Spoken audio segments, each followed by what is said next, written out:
Autoritetet malazeze ka njoftuar zhvillimin e një proteste nga shoqata e kamionistëve të Republikës së Malit të Zi, e cila pritet të ndikojë drejt për drejt në qarkullimin në pikën kufitare të Hanit të Hotit.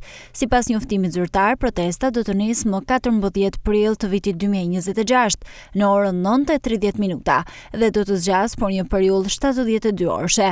Për shkak të kësaj situate dhe për të shmangur bllokimit apo incidentet e mundshme, do të ndalohet lëvizja mjeteve të tonazhit të nga Shqipëria në drejtim të Malit të Zi, deri në përfundim të protestës. Ndërkohë, në akset rrugore që të çojnë drejt vendkalimeve kufitare me Malin e Zi, do të vazhdojë normalisht qarkullimi vetëm për automjetet e vogla, automjetet e emergjencës, autobusët dhe mjetet e transportit të pasagerëve.